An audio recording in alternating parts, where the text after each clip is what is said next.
Bien, muy buenas noches con todos los presentes. Nuevamente nos encontramos en una sesión del Diplomado en Derecho Penal, parte general. Bien, en el recorrido, en el trayecto, analizando, ¿no? diferentes figuras, puntos, matrices, nos hemos dado cuenta donde una cosa es la participación, valga la redundancia, de manera individual, ¿no? Véase en imputación objetiva, subjetiva.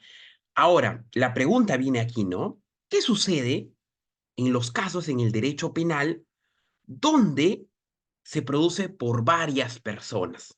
Repito, ¿no? Una cosa es un abordaje, ¿no? De un hecho de relevancia penal realizada por una sola persona, es decir, el agente en ese punto sería el autor, pero ¿cómo atribuiríamos, cómo trataríamos, cómo esquematizaríamos en el campo del derecho penal, evidentemente, estrictamente, cuando se genera ese daño al bien jurídico mediante varias personas, ¿no? Ahora, para dar respuesta a ello, nace, ¿no? Una serie de teorías, doctrina, un marco legal establecido y también vamos a ver más adelante jurisprudencia relevante para este punto, ¿no? Que es la autoría y la participación, propiamente dicho, ¿no? Entonces, la sesión del día de hoy va a abarcar sobre estos dos tópicos, claro está, y sus diferentes ramificaciones, ¿no? Es decir, la autoría directa, la autoría mediata, el instigador, complicidad primaria, complicidad secundaria, etcétera. ¿No? Vamos, en esta sesión, vamos a abarcar todos los tópicos referente al abordaje respecto a la autoría y participación. Bien, a ver, correcto. Antes de ir directamente a la parte estructural, vamos a ver algo que se ha dado en el recorrido histórico, ¿no? Es decir, para llegar a la teoría que nos rige ahora, ha habido una serie, ¿no? De manifestaciones, puntos de vista, ¿no es cierto?, respecto a este punto. Fundamentalmente, ¿no? Y de manera general también se podría decir, dos bloques, ¿no? Dos bloques. Las teorías negativas, ¿no es cierto? Y las teorías positivas. A ver, respecto a las teorías negativas, ¿no? Lo podemos entender que ahí se entiende, ¿no? Donde los intervinientes tienen una particularidad. Es decir, valga la redundancia, todos los intervinientes, todos los que están inmersos en ese hecho delictivo, en ese presunto hecho delictivo, ¿no? Son considerados autores. Entonces la pregunta viene aquí, ¿no? Si todos son considerados autores, profesor, me podría preguntar, ¿no? ¿Qué pasa cuando solamente alguien le entrega un arma a un determinado grupo criminal, ¿no? Y se desentiende. ¿Qué sucede? ¿Qué sucede en los casos, ¿no es cierto? De donde viene a tallar el instigador. Y entendiendo por instigador, ¿no? Y digamos, y adelantándonos un poquito, que hacen hacer una idea, valga la redundancia, en la mente de otra persona, ¿no? O qué sucede en los casos donde la intervención, ¿no? La participación es de un rango menor, sin mucho, de decir, si es esa participación, por ejemplo, o esa complicidad, valga la redundancia, en el cómplice secundario, no tiene tanta latencia o importancia, la pregunta vendría ahí, ¿no? De verdad, entonces podríamos considerar algo que no tenga tanta latencia, tanta predominancia, de igual relevancia con un autor directo, ¿no? Entonces, parte una serie de figuras en este punto, ¿no? Entonces, muy brevemente, las teorías negativas son las que indican, ¿no? Las que inciden en que todos los intervinientes son considerados autores, mientras que las teorías negativas recién, y es lo que nos rige, ¿no? Entran a tallar una distinción entre, ¿no? Los inmersos en el caso, ¿no? Es decir, las personas, ¿no? Se va a clasificar de acuerdo a su responsabilidad, de acuerdo a su intervención, fundamentalmente, ¿no? Ahora, respecto a las teorías negativas, donde estamos indicando que todos los intervinientes van a ser autores, entonces ya parte, ¿no? No hay una diferenciación, pero eso tenía, digamos, unos enfoques, ¿no? Por ejemplo, se basaba también en la teoría unitaria del autor, ¿no? la cual indicaba, ¿no?, que será autor todo el que contribuya causalmente en la realización del tipo, ¿no? Será autor todo el que contribuya, el que aporte, ¿no?, causalmente, causalmente, ¿no?, en la realización del tipo, cuando ese tipo obviamente es un delito, ¿no?, el tipo penal, ¿no?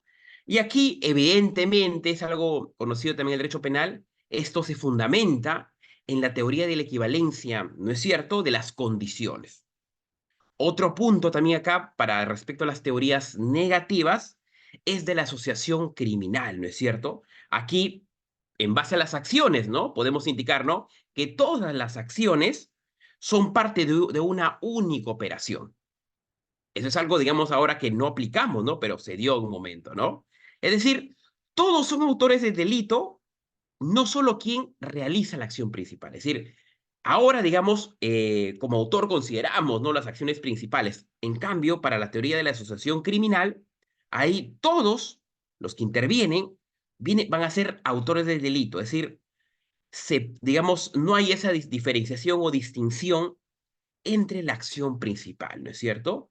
Otro punto también es la teoría del acuerdo previo acá, ¿no? Donde, en breves palabras, podemos indicar, ¿no?, si existe previamente, no por si me acuerdo, pero si con antelación, si existe previamente un acuerdo, ¿no?, un punto de encuentro, ¿no es cierto?, entre los participantes, evidentemente, todos responden como autores. Teoría del acuerdo previo. Entonces, vamos viendo cómo estos tópicos, estos enfoques, se fundamentaban en indicar que todos van a ser autores. Es decir, no generaba una diferenciación, ¿no?, como lo vemos en la actualidad. Respecto a las teorías positivas, ¿no es cierto?, que son, digamos, lo que nos ya está, digamos, más enraizado en nuestra sociedad, ¿no? Aquí vamos a ver un objetivo formal, una teoría, perdón, una teoría objetiva formal, una teoría subjetiva y algo interesantísimo y de gran valor, ¿no?, que es, digamos, lo que tiene la latencia en la actualidad, ¿no?, que es la teoría del dominio de hecho de Roxin. A ver, respecto a la teoría objetivo formal, ¿no es cierto? Aquí, ¿por qué diferencia algo, no? De aquí ya parte, digamos, traza la cancha con la anterior teoría negativa, ¿no? Porque aquí en la objetivo formal, el autor es quien ejecuta acá para ellos, ¿no? ¿Ejecuta qué? La acción, ¿no es cierto?, del verbo típico. Es decir, en ese bloque. Ahora, la pregunta viene aquí, ¿no? Entonces, si el autor es quien ejecuta la acción, ¿qué sucede con los instigadores? Y esa fue una pregunta, ¿no?, que fue, digamos, de un reto, ¿no?, también para el derecho penal. Por ende, surgieron la teoría subjetiva y la teoría del dominio de hecho.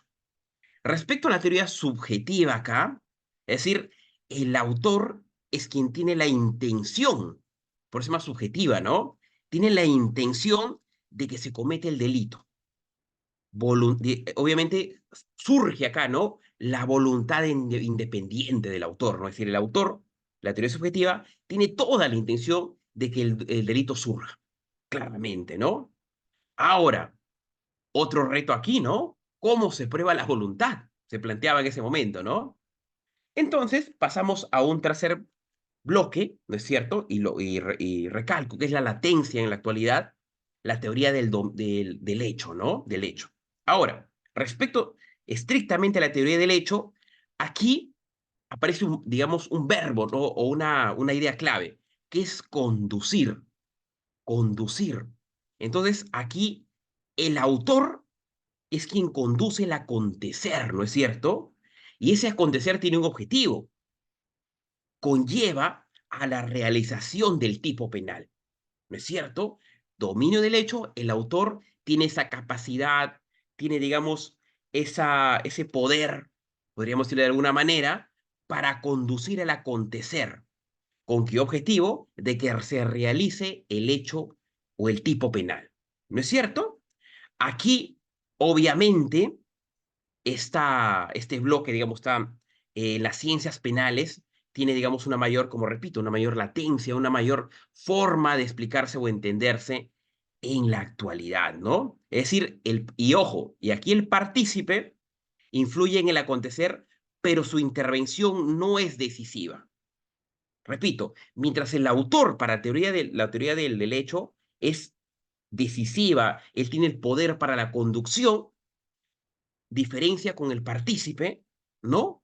Que, digamos, influye en el acontecer, pero, dice acá, ¿no? La teoría, pero su intervención no es decisiva, ¿correcto?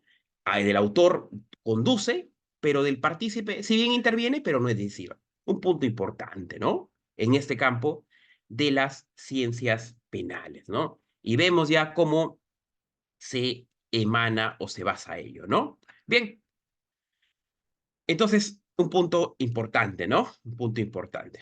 Ujú. Ahora, muy rápidamente, ¿no es cierto? Como se indicó, ¿no? Respecto a autoría y participación, vamos a ver diversos tópicos, ¿no?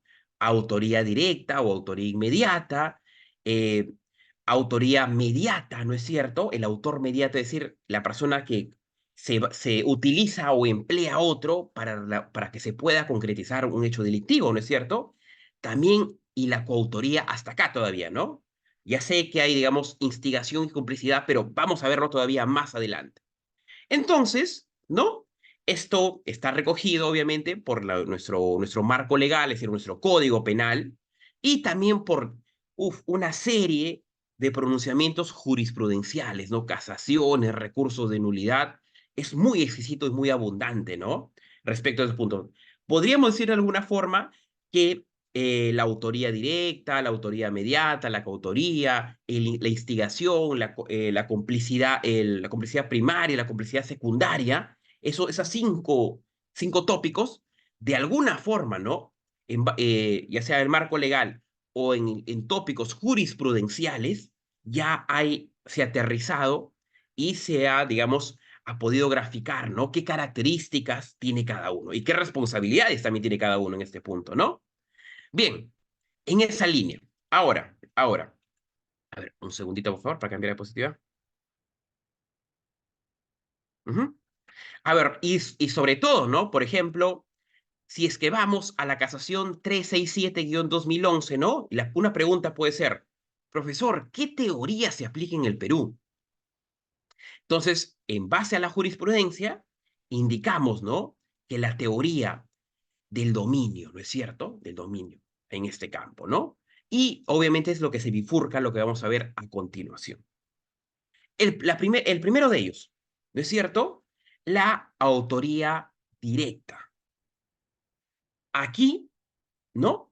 Y ojo, ¿no? Esto, si bien es un tópico interesantísimo, importante, pero no genera, podríamos decirlo, ¿no? Mucha complicación en este punto, porque eh, la conducción de la relación típica y el dominio del hecho, que es lo que nos rige, aquí es realizada por una sola persona.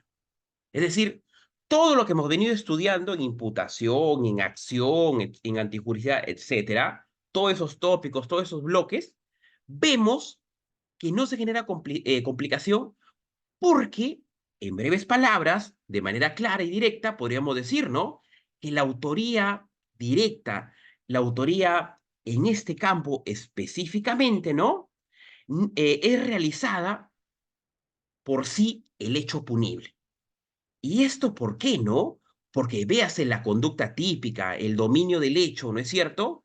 Es dada por una sola persona, el autor propiamente dicho, ¿no es cierto? Entonces, uno cuando se plantea en autoría directa, por ejemplo, ¿no? Alguien agarra una pistola, carga esa pistola con balas y dispara a su prójimo.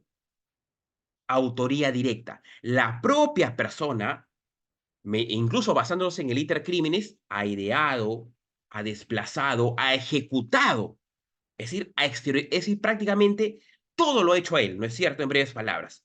Y por ende se dice, lo ha hecho de manera directa, ha tenido la conducción de la realización del tipo penal, el dominio de la acción también en este campo, ¿no? Incluso algunos indican, ¿no? Riendas en las manos, de propia mano lo ha hecho, ¿no es cierto? Se ha basado en todo su desplazamiento propio para realizar un delito, ¿no? Se puede ver múltiples figuras, ¿no es cierto? Aquí donde la persona acciona ello, ¿no? Es decir, en ese campo. Por ende, por ejemplo, ¿no? Si lo queremos, digamos, compaginar con imputación subjetiva acá, ¿no? Deseamos hacer, digamos, una estructuración, podemos decir, ¿no? Por ejemplo, en el dolo directo, una persona, por ejemplo, pone una bomba, autoría, ¿no? Podría ser que esa persona, digamos, quiere acabar con la vida de alguien. Se da ese campo, ¿no es cierto? O también, ¿no? En el tema de feminicidio. El tema de feminicidio, por ejemplo, el esposo o la pareja, ¿no? Atenta contra, ¿no? La esposa, la cónyuge en ese campo. ¿No es cierto? En temas de acoso también puede ser, ¿no? Donde una sola persona acciona y direcciona directamente, teniendo el dominio de la acción, la realización de la conducta típica, etcétera, ¿no? Y múltiples ideas, múltiples bloques. Entonces, acá vemos que se da de manera directa y pura y dura por una sola persona, evidentemente, ¿no? Entonces, no hay mayor complicación, no hay mayor dificultad, ¿no? Ahora, más adelante, a ver, si es que lo que estamos planteando es cierto o no, ya ha habido también pronunciamientos sobre definiciones de autoría directa, ¿no? Y podemos quedarnos con esa idea, ¿no? Realiza por sí, realiza por sí el hecho punible, ¿no es cierto? El hecho punible, claramente. Bien, autoría directa o inmediata, ¿no? Ahora, a ver, es más, el artículo 23 de nuestro Código Penal, ¿no? Va en esa línea, ¿no? Dice que realiza por sí el hecho punible, claramente, ¿no? Aquí, para seguir avanzando, ¿no? Hay algunos, sobre todo, ¿no? Ciñéndonos a la jurisprudencia, ¿no? Porque digamos, define ideas claras acá. Por ejemplo, en el recurso de nulidad número 636-2011, Lima. A ver, y aquí, digamos, es muy interesante, ¿no? Esta jurisprudencia, porque ya hay definiciones de autor, obviamente, sin de autor directo, de autor inmediato, etcétera, ¿no? A ver, primero por autor, ¿qué nos dice la jurisprudencia, ¿no? Aquí, el recurso de nulidad 636-2011. Autor, desde un concepto general, tiene el dominio del hecho, es decir, aquel sujeto que tiene el poder de conducción de todos los acontecimientos de forma tal que le es posible encauzarlo hacia un objetivo determinado, ¿no? Como un láser, ¿no? Se proyecta y va hacia ahí.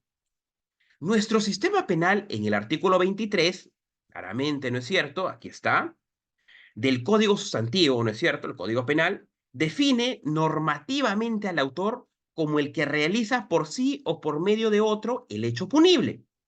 Ojo, acá habla del autor de manera, digamos, general, ¿no es cierto? ¿Por qué? Porque si solamente aterrizamos aquí, donde dice, ¿no? El que realiza por sí está hablando del autor directo, ¿no es cierto? Pero, y acá viene ya en lógica el disyuntivo, ¿no? El que bifurca ya, acá se parte en dos lazos y se pone en otro escenario ya. O por medio de otro, el hecho punible. Entonces, cuando dice por medio de otro, lógicamente ya no es por sí mismo, ¿no? Sino valiéndose de otro, por medio de otro, realiza el hecho punible. ¿No es cierto? Entonces, aquí ya hay un punto de separación respecto a lo que es el autor, ¿no? Una cosa es por sí mismo en autoría directa y otra cosa por medio de otro, empleando a otro, usando a otra persona, ya es otro enfoque que vamos a ver ahora, ¿no? Entonces, ¿no es cierto? Y acá, sobre el literal y en el recurso de nulidad, indica, ¿no? El autor inmediato directo, a ver, ¿qué es lo que estamos estudiando ahora, no? Se entiende como digamos, como la persona que de manera directa y dominando la acción, conduce, todo tiene ese poder, ¿no es cierto? Ejecuta de propia mano la conducta punible mediante la realización de elementos objetivos y subjetivos del tipo. Clarísimo, ¿no? Un concepto muy, muy bueno. Bien, entonces nos habíamos quedado que la jurisprudencia ya nos planteaba otro escenario, por medio de otro, dice acá, por medio de otro. Y eso nos lleva a la autoría mediata en este terreno.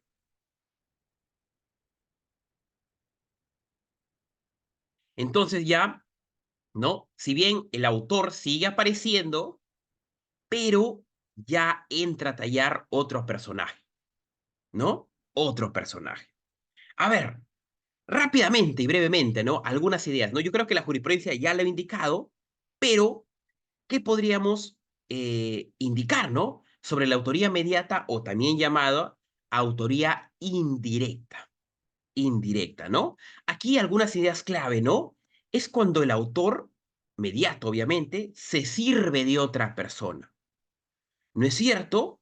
Donde acá, por ejemplo, ¿no? Y acá se usa la palabra, ¿no? Realizado por el hombre de atrás a través de un intermediario o persona interpuesta. Un punto clave, ¿no? También. Aquí también otra idea podemos decir, ¿no? Que el ejecutor de la acción, ¿no es cierto? Es a fin de cuentas el sujeto activo del delito. Ahora, entonces aquí, ¿no? Aquí vemos, y esto ya también el artículo 23 se puede entender de esta manera, ¿no? Por medio de otro el hecho punible, ¿no es cierto? No podrá, y un punto importante acá, no podrá darse la autoría mediata en los delitos denominados de propia mano. Repito, es imposible que se dé la autoría mediata en los delitos de propia mano. ¿Y esto por qué? ¿Por qué? Por ejemplo, una persona, ¿no es cierto?, puede, valiéndose de medios, empleando, digamos, el error, la violencia, la coacción, aparatos de poder para que otra persona le sirva, ¿no? Al autor mediato. Pero la pregunta viene aquí, ¿no?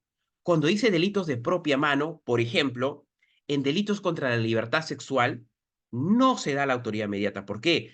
Porque son delitos donde el autor actúa directamente. ¿No es cierto? Ahora, si estamos en una autoría mediata, ¿no es cierto? A ver, y esto es un resumen de la doctrina, aparecen, como hemos indicado, ¿no? Dos personas acá. Uno es el autor mediato, evidentemente, ¿no? Es la persona que se sirve de otro, que usa a otro. ¿Y usa a quién? Al instrumento. A la persona que es empleada por el autor mediato, en las ciencias penales se le llama instrumento.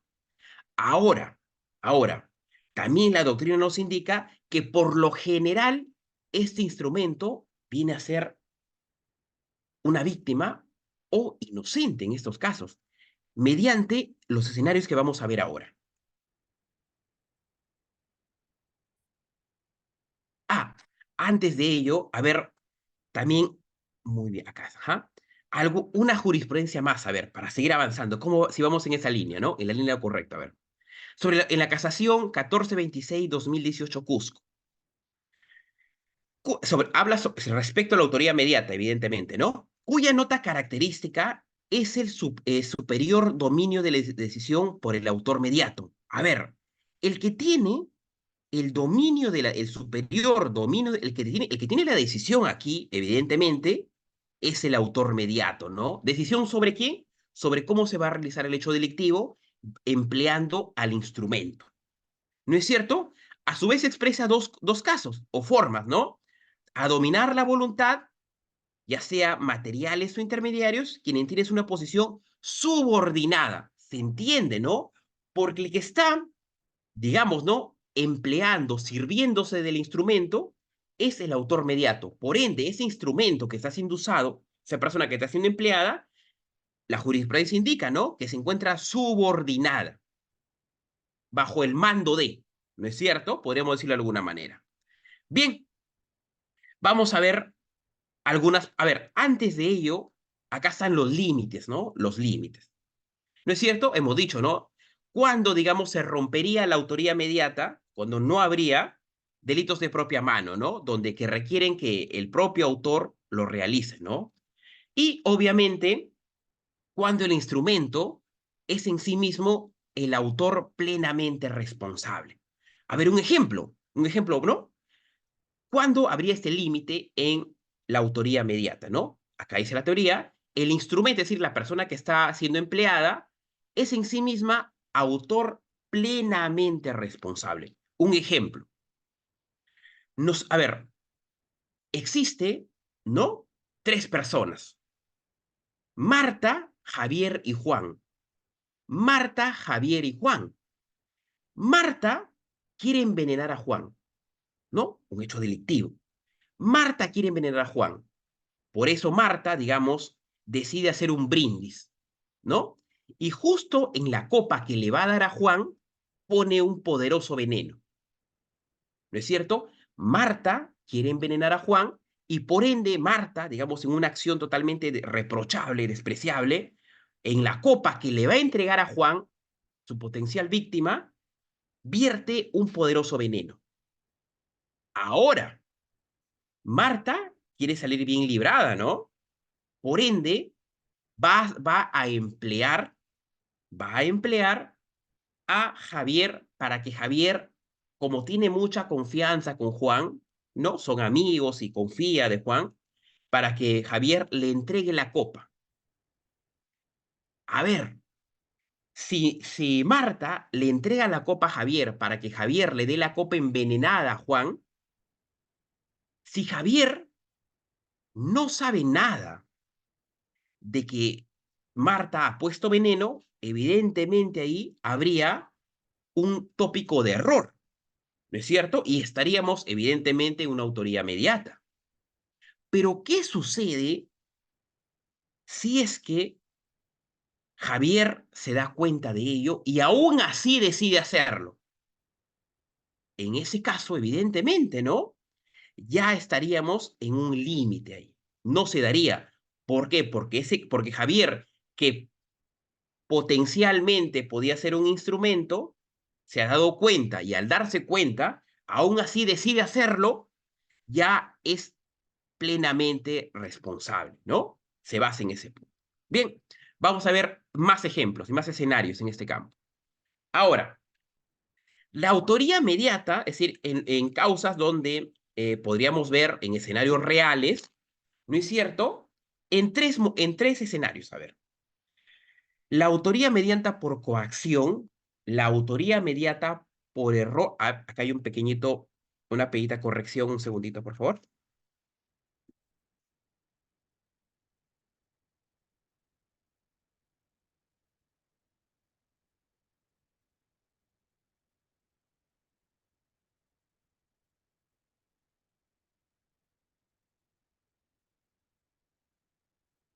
A ver, un segundito. Ya, ahora sí.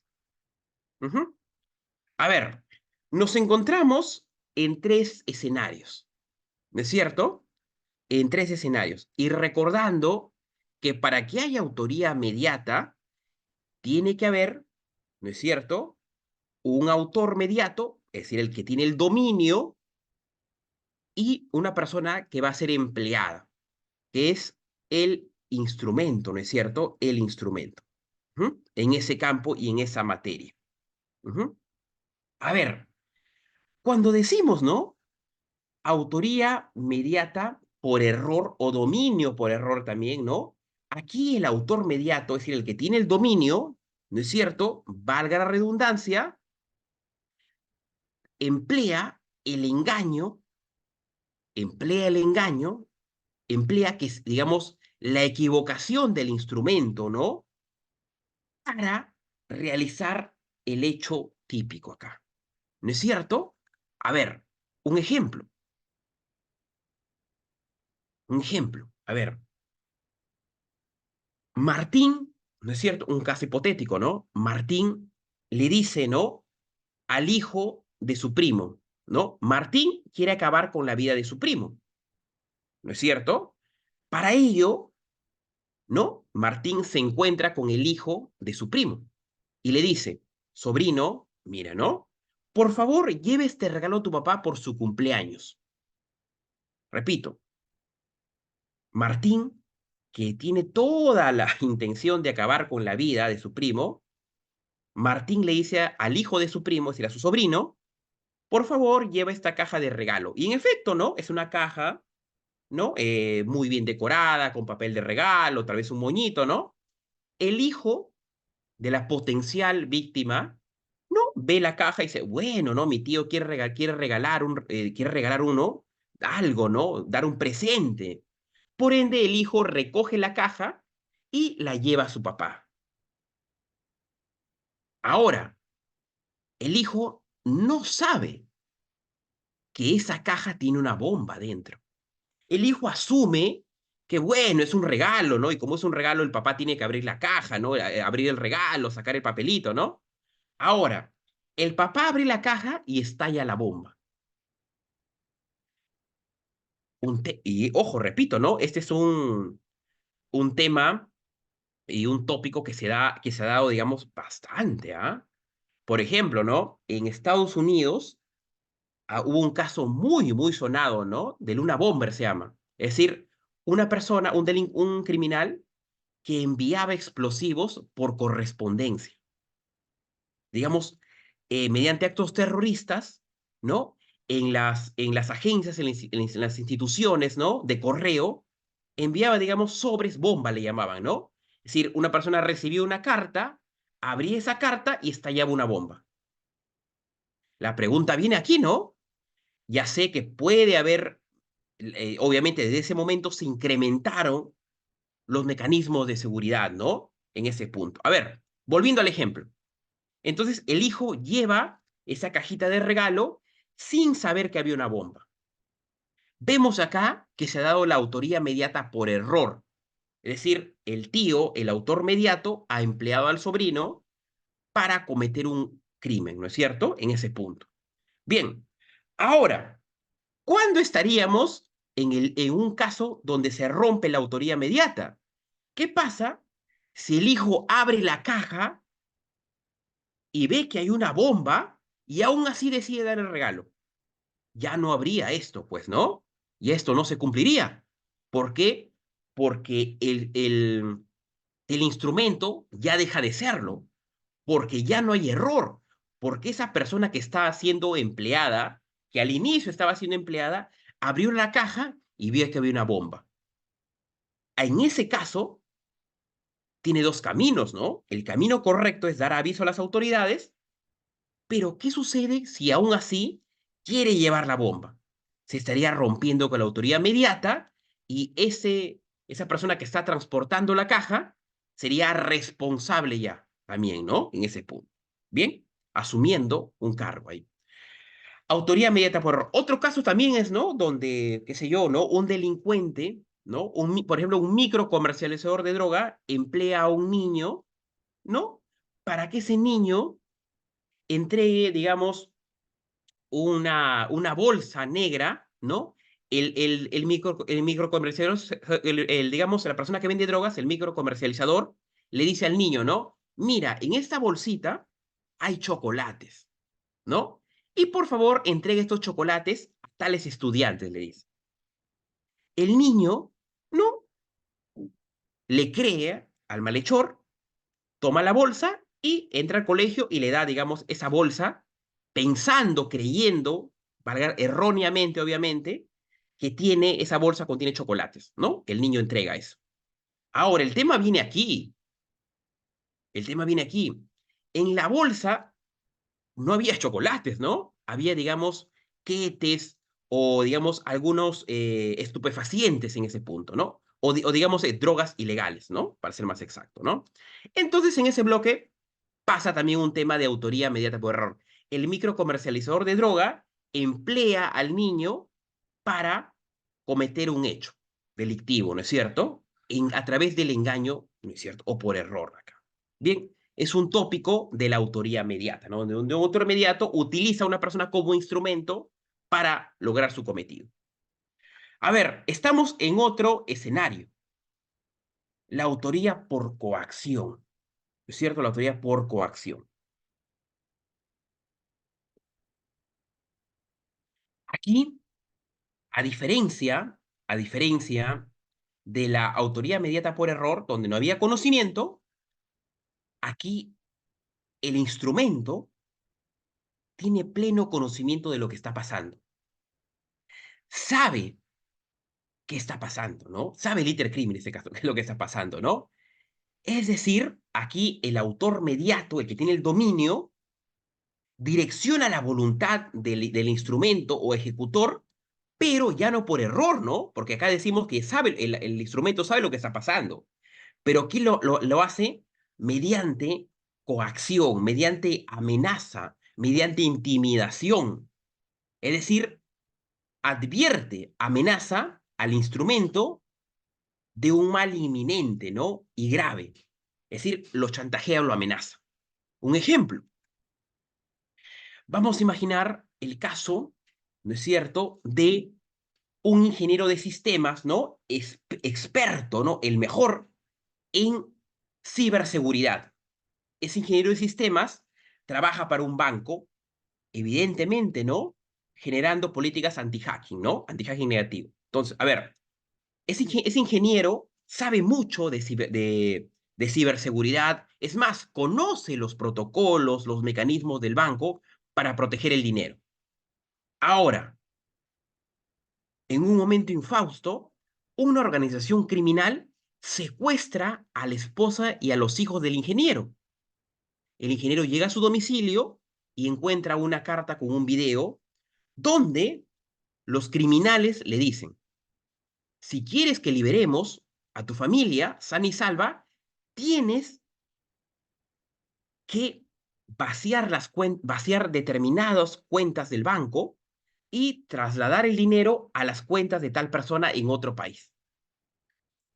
Entonces ahí el ingeniero, experto en ciberseguridad, tiene dos caminos, ¿no? Tiene dos caminos, pero él opta y se considera, ¿no? Que, digamos, ve en alto peligro a su familia, es más, está siendo amenazado, que si no hace ello, los delincuentes van a acabar con la vida de su familia. Entonces ahí el ingeniero se convierte en instrumento. El dominio lo tiene la organización criminal. La organización criminal lo amenaza que si no hace lo que ellos quieren, van a acabar con su familia. Entonces, ¿qué hace el ingeniero? Entra a las cuentas del banco, destruye ciertas claves y traslada varios millones a las cuentas de otra persona. La pregunta viene aquí, ¿no? El ingeniero sabía de lo que estaba pasando, pero hace ello mediante un mecanismo de autoría por coacción, donde la organización criminal emplea mediante amenazas al ingeniero para no hacer daño a su familia.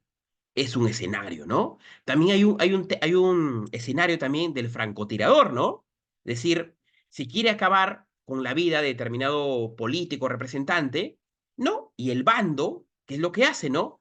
También amenaza a un francotirador o a un personal de seguridad para acabar con la vida de determinada persona, ¿no? Etcétera, ¿no? Autoría por coacción en ese bloque. El último tópico acá es la autoría mediata en aparatos de poder. Que aquí el requisito base, ¿es cierto? Es la jerarquía, ¿no? Es la jerarquía. Y es obviamente, se entiende por organización, donde hay poder de mando, hay algunos que toman decisiones, hay algunos que son subalternos, ¿no? Ahora, aquí, respecto al ejecutor, es decir, al emplear personas de bando bajo, el requisito para que se dé esta autoría mediata en aparatos de poder es que los que son de rango bajo sean cambiables. Por eso se llama la fungibilidad del ejecutor en este punto, ¿no? Es un tópico también que se ve en autoría mediata. Entonces son escenarios que se dan, ¿no es cierto? Ahora, ahora, a ver, hasta el momento lo digo, ¿no? Vemos la participación, ¿no es cierto?, de una persona que tiene un dominio y de otra persona que va a ser, digamos, empleada mediante, para, digamos, como un instrumento, ¿no? Por eso se llama instrumentalizada. También en el anterior, en el primer bloque que estamos viendo, está la autoría directa, ¿no? Que no hay mayor problema, ¿no? Porque se entiende que la persona es en sí mismo, ¿no? Ahora. Y sobre la autoría mediata, vemos que una persona tiene dominio y digamos, un mayor poder sobre otra. Está subordinada, entre comillas, podríamos decirlo, entre comillas, ¿no? Ahora, ¿pero qué sucede cuando todos están homogenizados? Repito, ¿no? Ya no como la autoría inmediata donde uno tenía ventaja sobre el otro, en cambio en la coautoría ya está homogenizado, en una misma línea todos. Entonces nos encontramos en un nuevo escenario.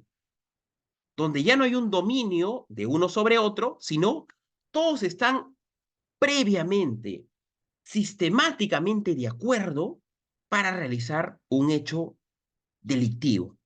Entonces estamos en el terreno de la coautoría, de la coautoría. ¿No es cierto? Un tópico aquí. A ver, respecto a la coautoría, ¿no es cierto? Vemos ahí, ¿no? Es un delito cometido conjuntamente. Primera característica.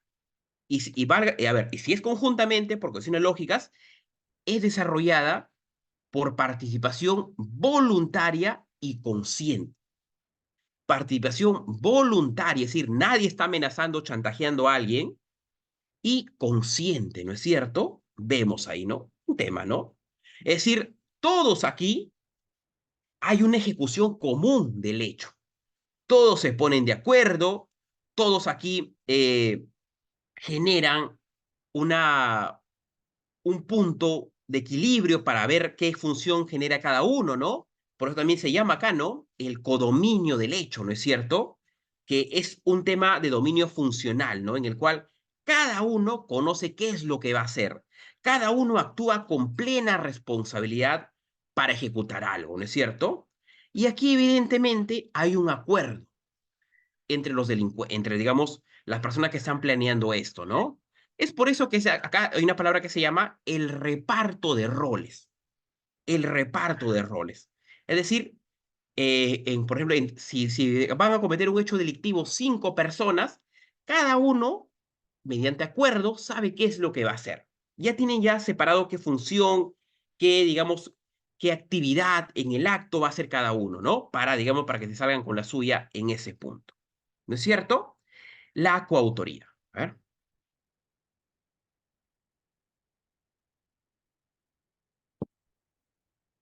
Entonces vamos a poner un breve ejemplo respecto a ver, un grupo de delincuentes, ¿no? Planean y ejecutan robar un banco. Un robo agravado, vemos acá, ¿no? Hay coacción, hay violencia, etcétera, ¿no? Un robo a mano armada. A ver, van fuertemente armados, ¿no? Entonces, cada uno ingresa al banco y tiene un rol. A ver, uno se encarga de neutralizar a la seguridad, otro se encarga, digamos, de tener bajo control a los clientes del banco, un tercero se encarga de revisar las vías de salida del banco para evitar que pueda entrar la policía por ahí, y un cuarto y quinto se encarga de ir caja por caja con sus bolsas a a extraer el dinero, a robar el dinero. Vemos ahí un reparto de roles, ¿no? Donde cada uno está ahí. Un punto y un bloque claro aquí, ¿no? Se da también en otros escenarios, no solamente en bancos, ¿no? Sino también potencialmente donde un grupo de personas en conjunto desea acabar con la vida, por ejemplo, de otra persona, ¿no? Se actúa. Bien, vemos aquí entonces la teoría, roles definidos, ¿no es cierto?, para ejecutar la acción delictiva y el dominio de hecho, ¿no? Claro, acá. A ver, vamos a ver qué nos indica hasta el momento aquí. Nos falta ver todavía instigación y complicidad primaria y secundaria, ¿no? Que distan mucho con ello, ¿no? Vamos a ver ahora qué nos dice si va en esa línea, ¿no? A ver si estamos en lo correcto, a ver, en lo que estamos indicando. Tomando y es algo nuevo, algo, perdón, algo, digamos, fresco, ¿no? No es algo muy antiguo, el recurso de unidad 636-2021, Lima. Aquí nos habla sobre coautoría, ¿no? A ver, y vamos a ver tópicos esenciales, ¿no? Dice acá, se presenta en un dominio funcional de hecho. La misma base, perdón, la misma que se basa en el principio, y vemos acá, ¿no? Le llama ya división de trabajo. Cuando nosotros estamos hablando, digamos, de que cada uno va a tener una función en coautoría, le llaman división del trabajo, ¿no? Y la imputación recíproca, ¿no? Vemos acá, digamos, ¿no? Un acuerdo. Donde que haga, a ver, en donde lo que haga uno le es imputable también a los demás. Repito, como están en coautoría y todos han acordado seguir un guión para lograr un hecho criminal, es decir, asume la responsabilidad, pero eso acarrea una responsabilidad, lo cual es, donde hace uno, asume también los demás. Es decir, una persona está encargada de ir caja por caja a sacar el dinero, pero también los demás lo asumen, ¿no? Los demás. Ujú. Claro, ¿no? Siempre y cuando no se exceda, también hay un pero, no se exceda de lo acordado en el plan. Claro, tiene que haber, para que se atribuya una responsabilidad de lo que hace uno a los demás, tiene que estar, digamos, basado en lo acordado, ¿no? Es decir, previo acuerdo tiene que pasar ello, ¿no? Por ello vemos acá el famoso codominio, ¿no? Codominio. A ver, unos tópicos también fundamentales que nos otorga la jurisprudencia en este punto, en esta materia. A ver, tiene que haber requisitos de manera, ¿no? Con carácter copulativo, es decir, requisitos que tienen que estar entre sí en el momento correcto entre ellos, ¿no? Es decir, no tienen que ser separados. Uno, a ver, entendemos que ha habido un acuerdo, ¿no es cierto? Algo acordado, por ende es la decisión común. Obviamente aquí se lleva el famoso concierto de voluntades. Porque, a ver, porque en coautoría a cada persona asume un rol, asume, digamos, una función, se entiende, ¿no? Que hay un concierto de voluntades, ¿no? Han estado de acuerdo en esa separación, esa división de roles, ¿no? El aporte esencial, ¿no? Acá obviamente se basa en la trascendencia, ¿no? Y para, digamos, entender o resolver un caso acá, lo que se pide es un análisis imaginario donde se advierte si el retiro del aporte de uno de ellos sería capaz de frustrar el plan de ejecución, ¿no es cierto? Se estudia acá si es que uno de ellos se tirara para atrás o desistiera, el plan caería. Se estudia, ¿no? Se llama el aporte esencial. Y la realización común, ¿no es cierto? Acá cada agente, ¿no? Cada sujeto activo realiza un aporte o contribución objeto y al hecho que según lo acordado, ¿no? Acá obviamente es la relación de interdependencia funcional. Es decir, cuando van a entrar a hacer un hecho delictivo y a ver, por algo se han separado los roles, ¿no? Por algo cada uno asume una función, porque se entiende que cada función va a ser, digamos, al estar sistematizada, al estar unida mediante un plan, va a ser importante para que lleguen a su hecho criminal, ¿no es cierto? Punto importante en la jurisprudencia. Bien, en ese bloque. Hasta ahí, si hubiera alguna pregunta, de mi parte, encantado, si no, seguimos.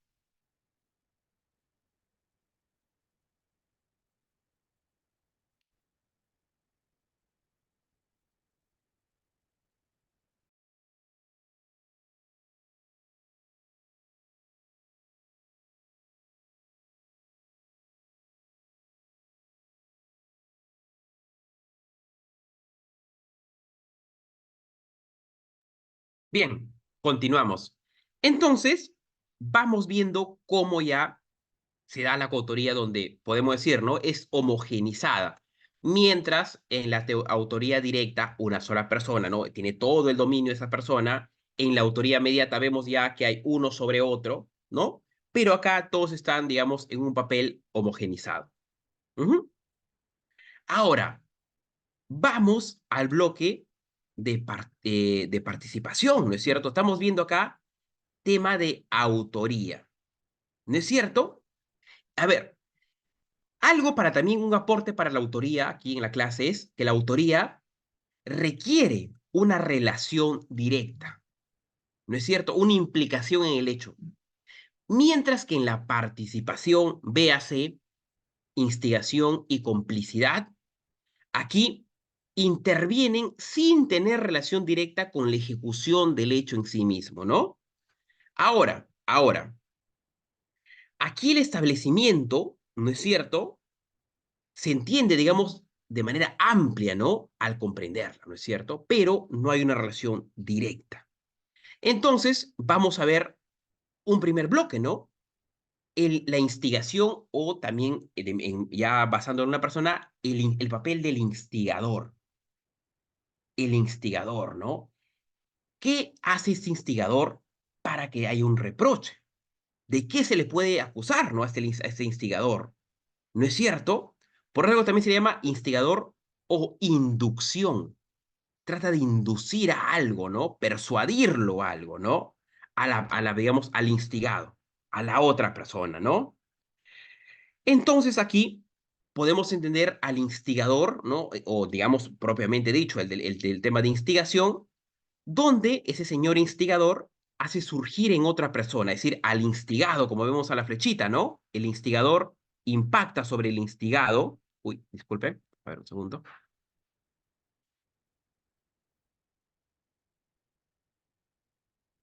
Listo. El instigador hace surgir, impacta, tiene una influencia sobre el instigado. Por ende acá, por ende acá, el quien decide y domina la realización del hecho es el instigado, ¿no? El instigado. Y por tanto, este viene a ser el autor.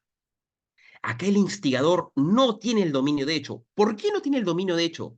Es decir, el que tiene acá el dominio de hecho es el instigado. Él es el quien domina. Y la pregunta viene aquí, ¿no? Pero profesor, ¿por qué si es que el instigador, él está, digamos, induciendo, está ideando una idea para perpetrar un delito? ¿Por qué? Porque evidentemente, ¿no? Porque el que planifica y ejecuta el acto delictivo viene a ser acá el instigado. Es decir, acá la conducta que desarrolla el instigador consiste solamente en ejercer un influjo psicológico sobre el autor. ¿No es cierto? Podemos ver, por ejemplo, ¿no? Por ejemplo, un caso, ¿no? Donde, por ejemplo, un tío induce a su sobrina que la ve deprimida a suicidarse. Le dice, mira, el suicidio es la solución, obviamente, obviamente un concepto errado, ¿no? Un concepto, digamos, totalmente deleznable. Le dice, no, que va, digamos, este mundo es solo para sufrir, etcétera, es decir, genera un influjo mental para que su sobrina tome una decisión fatal, ¿no es cierto? Es más, el recurso de nulidad 915-2019 nos dice lo siguiente, Junín, ¿no? En tanto que la instigación supone determinar a otro la comisión de un hecho delictivo, cuya conducta es evidentemente reprochable penalmente, ¿no? A ver, es haber puesto a disposición del autor razones de peso para tomar una decisión criminal, dado que solo dependerá del autor la ejecución y la consumación del delito. Repito, el instigador pone razones de peso, influye en el instigado, pero es el instigado quien toma esa decisión, ¿no? Que depende de la persona en ese punto, ¿no? A ver, por ejemplo, ¿no? También se le da un dinero a alguien para que cometa un hecho delictivo, ¿no? Vemos ese escenario, ¿no? Ahí. Ahora sí. Bien, ahora, el recurso de nulidad 915-2019 nos plantea más ese, acá digamos es, ¿no? Hace, digamos, definiciones sobre autor, autor mediato, coautoría e instigación. Es decir, se plantea, ¿no? En esta jurisprudencia, separar e identificar a cada uno de ellos. A ver, vamos a ver muy rápidamente. El autor es aquel que realiza personalmente el delito y de modo directo. Repito, el autor es quien realiza personalmente, únicamente el delito y de modo directo. Evidentemente, ¿no? La autoría directa. Claramente, ¿no? Claramente. Tiene el dominio de la acción, él de propia mano realiza la conducta típica y por ende tiene el dominio de hecho, ¿no? Vemos ahí. Respecto al autor mediato, que no dice la jurisprudencia. En cambio, obviamente diferenciando con el anterior, ¿no? El autor mediato es aquel que no llega a realizar directamente ni personalmente el delito. Evidentemente, no lo hace de propia mano, puesto que se sirve de otra persona, es decir, del instrumento, y es esta persona que ejecuta el hecho típico denominado como el hombre de atrás. ¿No es cierto? Vemos aquí, ¿no? El instigador, perdóneme, disculpe, el autor mediato, ¿no? Él no lo hace de propia mano, sino se sirve del instrumento. Mediante, podría ser, ¿no? Los siguientes escenarios que hemos explicado, ¿no? Anteriormente. Bien. Ahora, ¿Qué nos dice también la jurisprudencia sobre la coautoría? Lo que ya también hemos visto. Implica, a ver, mientras acá hablamos de un dominio, es decir, un dominio en estos bloques, acá ya hay un codominio, ¿no es cierto? Las personas, digamos, una no está por encima de otra, sino todos tienen una responsabilidad colindante, ¿no es cierto? Hay un codominio de qué? Del hecho, ¿no? Y nos plantea 3 puntos acá. Uno, una decisión común orientado al logro del éxito, ¿no? Una decisión, a ver, un conjunto de delincuentes se reúnen para tomar una decisión en común. ¿Y en común de qué? De que beneficie al grupo, ¿no? De ese punto. Dos, un aporte esencial realizado por cada agente, claramente, ¿no? Cuando se separan, cuando se dividen, se separan funciones, cada uno tiene un rol, tiene una misión ahí. Y esa misión es obviamente importante desde ese enfoque de los delincuentes para lograr el hecho criminal, ¿no? Y tres, en la jurisprudencia, ser parte en la fase de ejecución desplazando un dominio parcial del acontecer. Evidentemente, ¿no? Si tiene un rol, tiene, digamos, una función cada delincuente, tiene que ser una ejecución desplegada, tiene que ir a la acción, correcto, ¿no? Tiene que ser, digamos, estar, digamos, perenne en ese escenario, ¿no? Bien, y respecto a lo último que hemos visto, a este punto de la instigación, que no dice la jurisprudencia, supone determinar a otro a la comisión de un hecho. A ver, cuando dice supone determinar a otro, es decir, que el instigador influye sobre el instigado, ¿no? Cuya conducta es reprochable penalmente, claro, ¿no? Es haber puesto a disposición del autor, es decir, el instigador pone a disposición del autor razones de peso para tomar una decisión criminal, dado que solo dependerá del autor la ejecución y o, obviamente, ¿no? Y o consumación del delito, ¿no? Porque puede quedar en un peligro del daño jurídico, ¿no? Sin cristalizar el hecho, ¿no? Bien, coautoría e instigación, ¿no es cierto?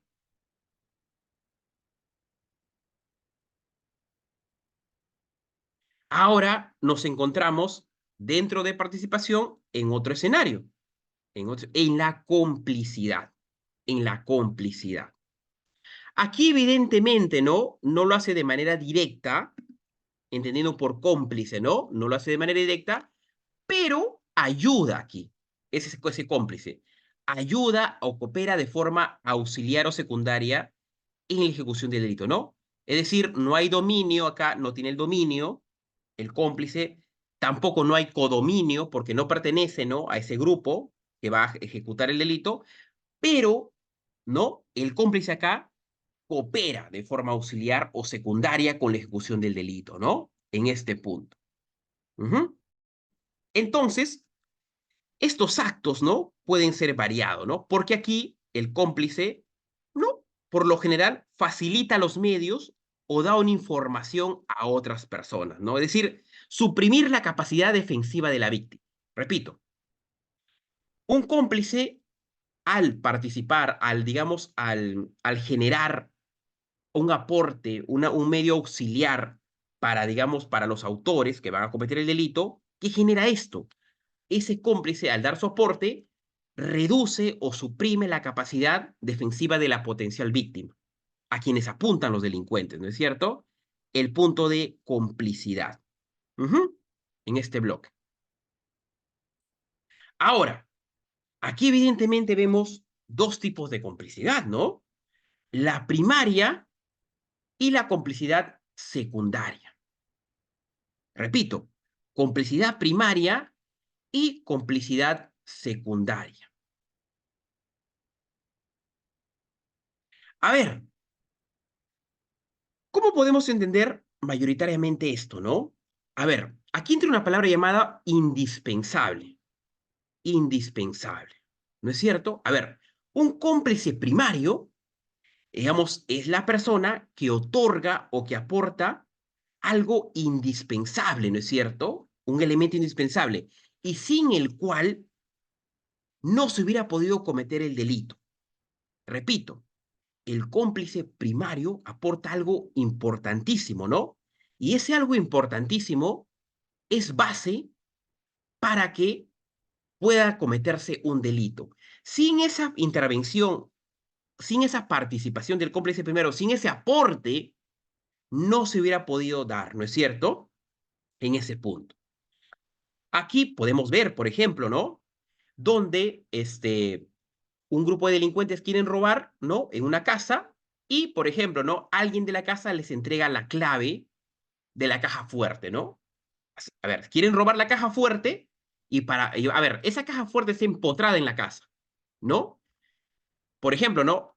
Un miembro de esa familia se contacta con los delincuentes y le aporta esa información, ¿no? Indispensable, si quieren eso, ¿no? Ahora, ¿cuándo sería un cómplice secundario? Cuando, ¿no? El aporte no es indispensable, evidentemente, ¿no? Y como no es indispensable, ¿por qué? Porque ese grupo criminal, ¿no? Puede haber consumado ese delito de cualquier otra forma. Por ejemplo, ¿no? Si un grupo de personas quieren entrar a una casa, ¿no? Alguien, por ejemplo, ¿no? Les podría vender, ¿no? Alguna pata de cabra, a ver, o digamos algunas pistolas, perdón, algunas pistolas, y esas pistolas, obviamente, esos delincuentes no necesariamente le pudieron comprar a Martín, ¿no? Sino también le pudieron comprar a Juan, a Carlos, etcétera, ¿no? Pueden hallar una solución por otros medios, ¿no? No es indispensable. A ver, entonces, en ese punto, ¿no? A ver, Liz, a ver, vamos a ver nuevamente el ejemplo del banco, ¿no? Que es algo donde hay mucha participación, ¿no? Un grupo, digamos, de delincuentes quieren atracar un banco. Por ende, ¿no? A ver, ellos serían coautores, ¿no es cierto? Porque están, digamos, hay un rol de funciones, hay un reparto de actuaciones aquí, ¿no? Uno, por ejemplo, apunta a la seguridad, otros, ¿no? A la cajera, digamos, empiezan a robar el dinero y otro, ¿no? Entra a la bóveda, a la bóveda, ¿no? Del banco, mediante, digamos, mecanismos electrónicos para, ¿no? Generar un daño patrimonial, ¿no es cierto? Entonces, vamos viendo que cada uno actúa como coautor en ese punto, ¿no? A ver, ¿cómo sería acá una autoría mediata? Cuando uno o algunos de ellos estaría, digamos, amenazando, le diría, ¿no? Por ejemplo, aquí, le diría, si es que no haces eso, vamos a acabar, por ejemplo, con tu familia. Y por ende, esa persona utiliza sus conocimientos para vaciar la bóveda del banco, ¿no? En ese punto. Ahora, ¿cómo, bajo qué mecanismos encontraríamos la complicidad primaria y la complicidad secundaria? A ver, supongamos que hay una comunicación entre el encargado de la seguridad del banco, ¿no es cierto? El personal de seguridad y la organización criminal. A ver, ese encargado de la seguridad del banco sería cómplice primario cuando esa persona les diría lo siguiente: tal día a tal hora los niveles de seguridad son bajos, tal día y tal hora va a llegar un fuerte cargamento, ¿no? De millones de dólares. Es decir, o tal día y tal hora no va a haber mucha seguridad. Entonces le entrega información valiosísima para que ellos puedan salirse con la suya. Información valiosísima. Gracias a esa información valiosísima, ellos pudieron neutralizar a la seguridad. Porque en ese momento, por ejemplo, la seguridad estaba capacitándose o haciendo otra cosa, ¿no? Ahora, ¿cuándo hablaríamos de complicidad secundaria? Si estos malhechores, obviamente, ¿no? Tienen que, digamos, para cometer su acto criminal, deciden ir armados. Por ende, deciden adquirir armas. Ahora, estas armas, ¿no? La persona que les entrega las armas, supongamos en el mercado negro, ¿no? Le entrega las armas, no es tan indispensable, ¿no? Si bien es un delito, pero ¿qué pasa aquí? Supongamos que esta persona no vino ese día digamos, perdón, no vino ese día a entregar las armas. Ellos, ¿no? Pudieron conseguir otras pistolas por otros contactos. Es decir, no fue indispensable esa persona. Si ese día les falló, ellos consiguieron de otro lado otras armas. Por eso se llama complicidad secundaria porque no es indispensable su participación. Mientras que la información que les dio uno de los trabajadores del banco sí fue indispensable, ¿no? Para neutralizar a la seguridad. Bien, vamos siguiendo. A ver. Aquí hay algunos escenarios, ¿no? Donde, a ver, si bien, si bien han tenido que ir a unos recursos, es porque ha habido, digamos, algún debate inicial, ¿no? ¿Cómo se ha podido plantear?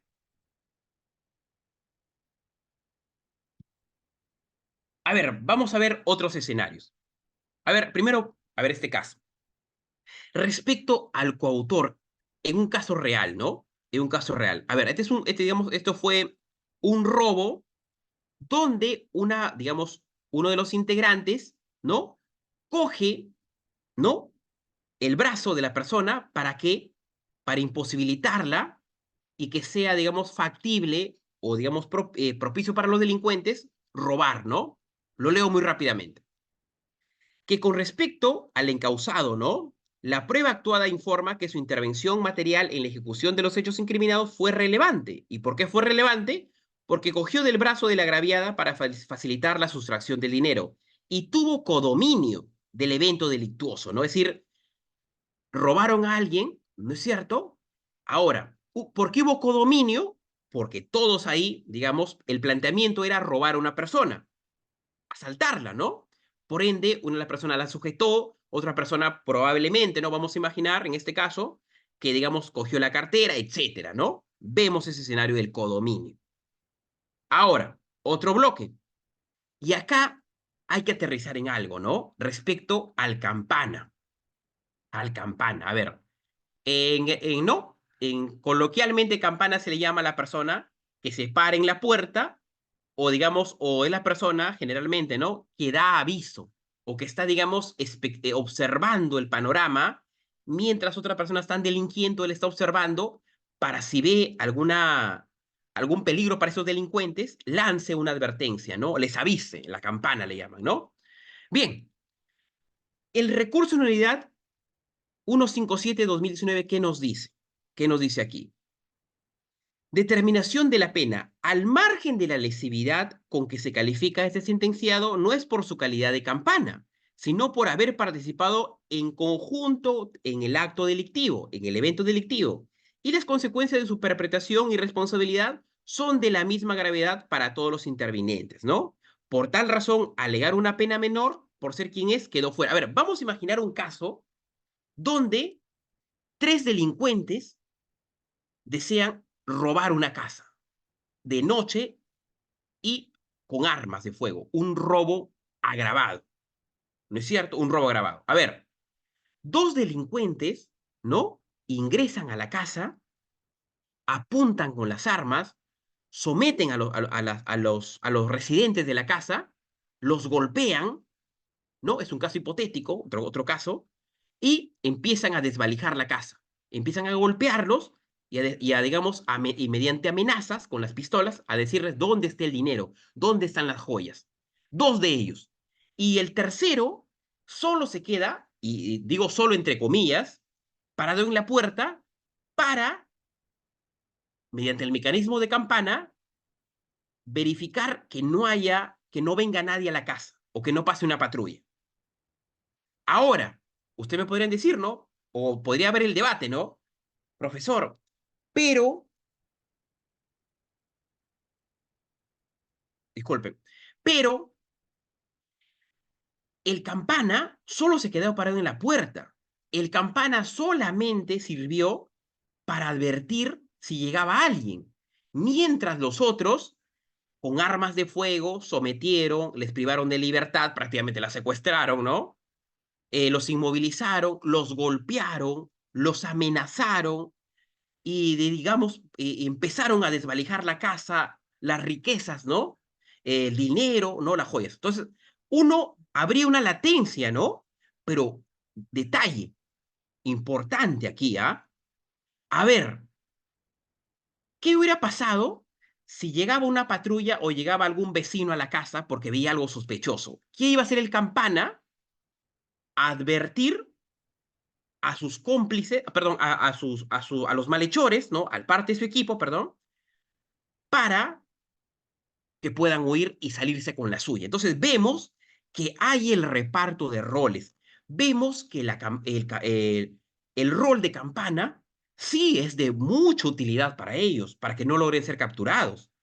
Por ende, lo interpreta aquí la jurisprudencia, ¿no? Al margen de la lesividad, es decir, al margen de los daños, con que se califica este sentenciado, no es por la calidad de campana, sino por haber participado en conjunto. Vemos acá un tema de coautoría. El reparto de roles prevalece.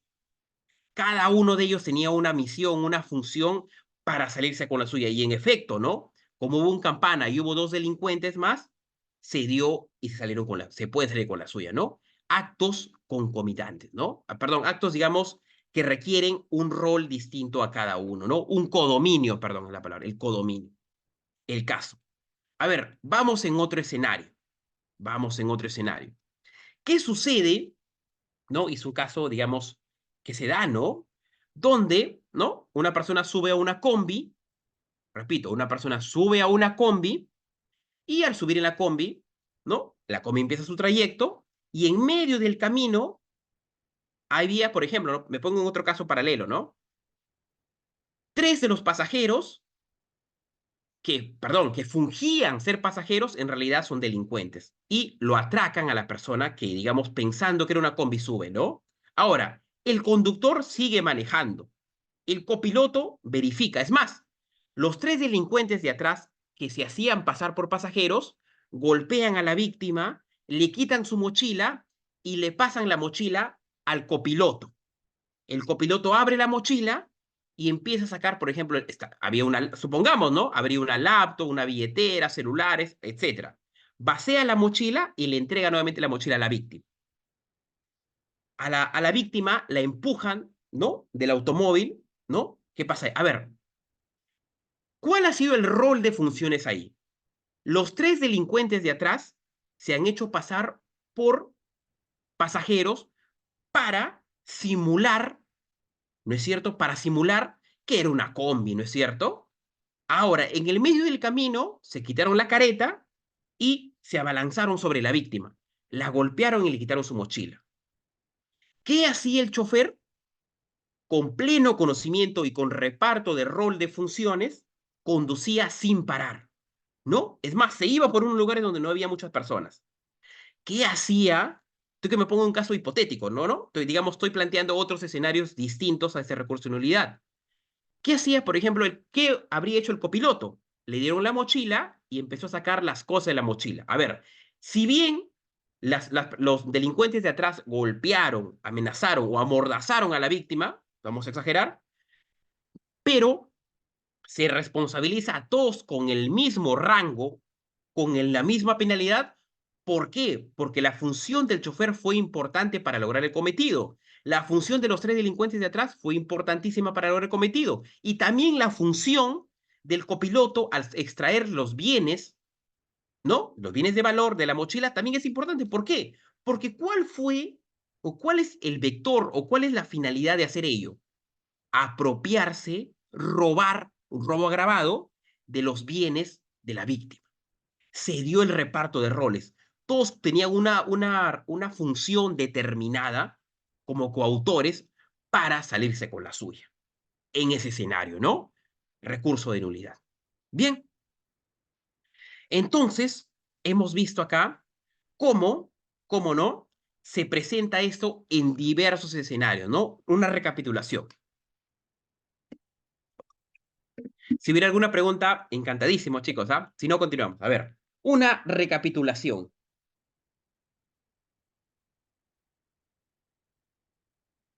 A ver, la autoría directa, y basándose en la teoría del hecho, del dominio, ¿no es cierto? Lo hace una sola persona de propia mano, ¿correcto? La jurisprudencia respalda ello, la doctrina también, y está también en nuestro marco jurídico, ¿no es cierto? El dominio de la acción es ella, ¿no? La autoría mediata, el autor mediato, se sirve o emplea al instrumento. ¿Para qué? Para que ese instrumento ejecute ello, pero el autor mediato, mediante tales mecanismos, logra salirse con la suya, ¿no? Cometer un delito, pero empleando a otra persona. Véase mediante el engaño, ¿no es cierto? Haciéndole creer otra cosa, mediante la coacción, ¿no es cierto? La coacción, es decir, amenazando al instrumento para que porque si no hace ello, ellos van a atentar contra sus seres queridos. Por ejemplo, ¿no? La autoría mediante poder cuando hay fungibilidad, ¿no es cierto?, de rangos menores. En la coautoría, es más, los últimos ejemplos en jurisprudencia que hemos visto ha sido ello, ¿no? Todo se da de manera homogénea. Mientras en la autoría inmediata uno tiene el dominio sobre el otro, aquí todos saben lo que van a hacer, son conscientes. Hay una acción delictiva y todos, dice, dominan el hecho, ¿no? Porque hay un reparto. La función que va a hacer cada uno aquí es de vital importancia para lograr su cometido. Todos son importantes aquí. Por ende, todos reciben esa pena. ¿No es cierto? Todos tienen un rol funcional, ¿no? La decisión común, porque todos están de acuerdo en ello, el aporte esencial de cada uno de ellos y la realización común, ¿no? La decisión se plasma en la realización común. Bien, el instigador, acá, digamos, ¿no? Aquí el agente influye sobre el instigado mediante un influjo psicológico sobre el autor, ejerce ello, ¿no? ¿Y para qué? Para que este instigado cometa un hecho punible, ¿no es cierto? En los diversos escenarios. Respecto, respecto a la complicidad, hay dos modelos, ¿no? La primaria y la secundaria. La primaria es cuando ese cómplice que no actúa directamente, sino ayuda o coopera para que esa banda, por ejemplo, esa organización criminal se salga con la suya, la información o la participación tiene que ser vital. Es decir, sin esa información sería imposible que realizaran el delito, ¿no? Mientras que en la secundaria, el aporte, digamos, puede ser reemplazable. Pueden agarrar otro cómplice, ¿no? Es decir, no es importante. Y en los escenarios que se dé. Bien, bien. Hasta ahí, ¿habría alguna pregunta de los participantes? Si no, ¿hagamos algún aporte más?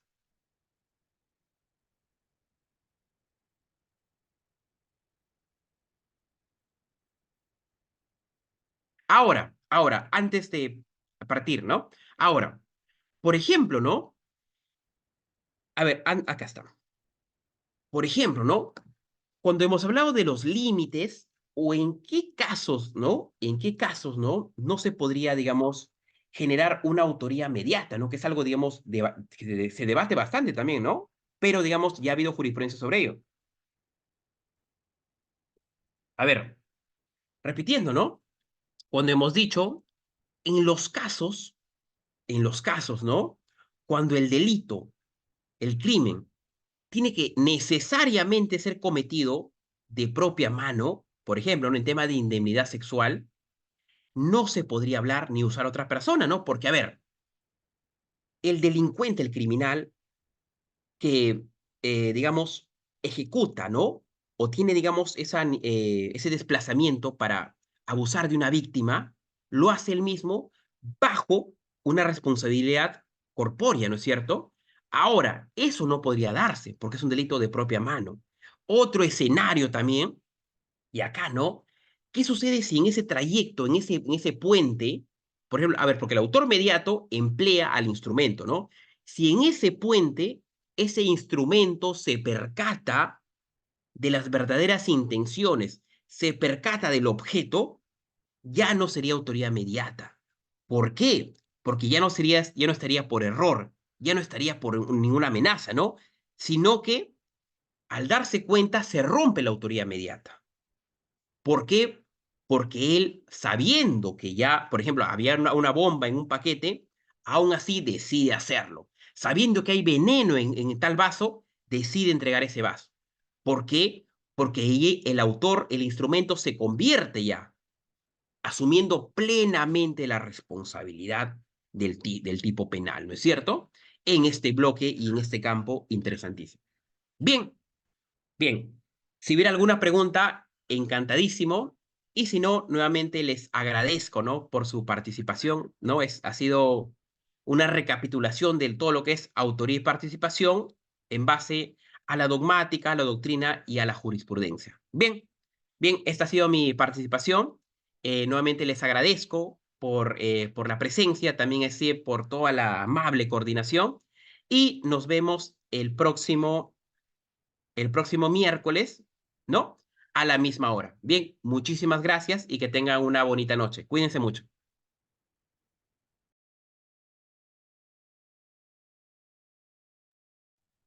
Muchas gracias, Marjorie, muy amable por tus palabras. Bonita noche también. Gracias.